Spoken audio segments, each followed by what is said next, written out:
Contextos sociales, políticos y culturales de Lamarck durante su vida. Monarquía y Revolución Francesa. Lamarck vivió en una Francia marcada por la monarquía de Luis XV y Luis XVI, la Revolución Francesa en 1789 y el Imperio Napoleónico entre 1804 y 1815. La inestabilidad política influyó en el desarrollo de las instituciones científicas donde trabajó. Crisis social y económica. Francia sufría desigualdad entre el clero, la nobleza y el tercer estado, lo que llevó a la revolución y a la abolición de privilegios. Estos cambios impulsaron reformas en educación y ciencia, beneficiando el acceso al conocimiento. Ilustración y avance científico. La ilustración promovió el pensamiento racional y el método científico, impulsando el estudio de la naturaleza. Lamarck trabajó en el Museo Nacional de Historia Natural, institución clave en esta era de avances.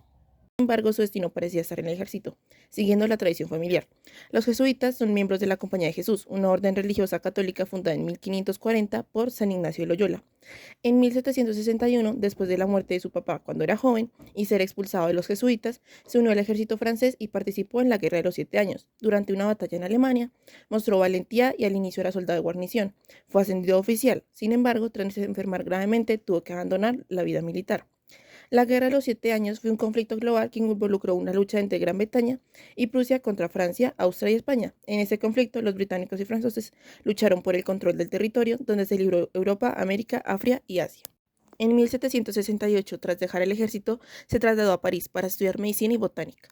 En el jardín Ed Cabinet Duroy, afirmó que podría crear un sistema de clasificación de plantas que atrajo el apoyo directo del director de jardín, Georges Louis Leclerc.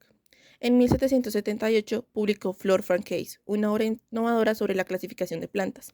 Este libro le otorgó reconocimiento y gracias a esto obtuvo un puesto en el Real Jardín, como botánico del jardín y guardián de los herbarios. En 1779 fue nombrado miembro de la Academia de Ciencias de Francia.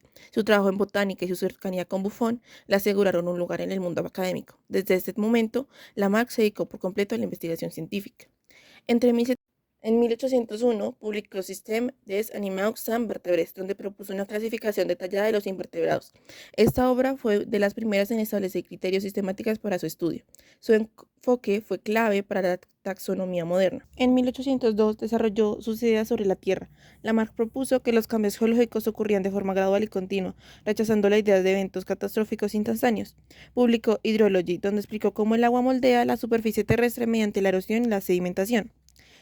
También introdujo el término biología para referirse al estudio de los organismos vivos. En ese mismo año comenzó a desarrollar sus ideas sobre la evolución. Su visión de la transformación de las especies marcaría un antes y un después en la historia de la ciencia. En 1809 publicó Philosophy Zoologique, donde presentó su teoría evolutiva basada en la herencia de los caracteres adquiridos. Propuso que los organismos cambian en respuesta a sus necesidades y transmiten estos cambios a sus descendientes. Aunque posteriormente descartada, esta teoría fue pionera en el pensamiento evolutivo. En 1815 a 1822 publicó los 7 volúmenes de Histoire naturelle des animaux sans vertébrés. En esta obra amplió sus estudios sobre los invertebrados y propuso una clasificación más precisa. Fue su contribución más extensa en el campo de la zoología.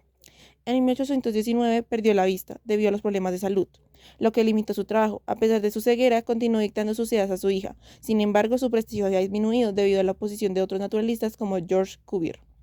El 18 de diciembre de 1829, Lamarck falleció en París, en la pobreza y el olvido. Sus ideas evolucionistas fueron rechazadas en su época, pero influyeron en el pensamiento científico posterior. Décadas más tarde, su legado sería reivindicado con el desarrollo de la teoría de la evolución. Las ideas que propuso Lamarck fueron: 1. Teoría de la evolución. Lamarck fue el primer científico en proponer una teoría de la evolución basada en un mecanismo explicativo.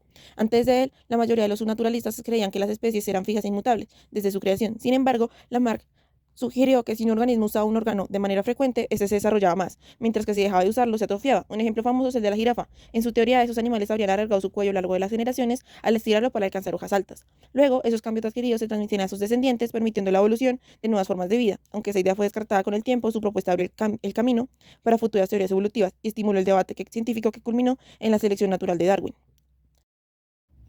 3. Clasificación de los invertebrados. Antes de Lamarck, la clasificación de los animales era limitada y desorganizada. En el siglo XVIII, los naturalistas distinguían principalmente entre vertebrados e invertebrados, sin un sistema claro para agrupar a esos últimos. En su obra, Système des animaux sans vertébrés, Lamarck organizó a los invertebrados en diferentes grupos, basándose en sus características anatómicas y fisiológicas, en lugar solo de su apariencia externa. Esto marcó un avance significativo, ya que permitió un estudio más preciso de estos organismos. Su trabajo fue fundamental para el desarrollo de la taxonomía moderna y sentó las bases para futuras investigaciones en zoología. Introducción al término biología. El término biología es tan común hoy en día que resulta difícil imaginar un tiempo en el que no existiera. Sin embargo, antes de Lamarck, el estudio de los seres vivos se consideraba parte de la historia natural, sin una identidad propia como disciplina científica. Fue Lamarck quien en 1802 introdujo formalmente la palabra biología para referirse al estudio de los organismos vivos. Ideas sobre geología. Además de su trabajo en geología y evolución, Lamarck también hizo aportes importantes a la geología. Lamarck propuso que los procesos geológicos ocurren de manera gradual y continua a lo largo del tiempo. Sostuvo que el agua, a través de la oración y la sedimentación y la acumulación de depósitos minerales, juega un papel clave en la transformación del paisaje terrestre. Según su visión, los mares, ríos y lluvias modelaban la superficie terrestre constantemente en lugar de que los cambios fueran causados solo por grandes cataclismos.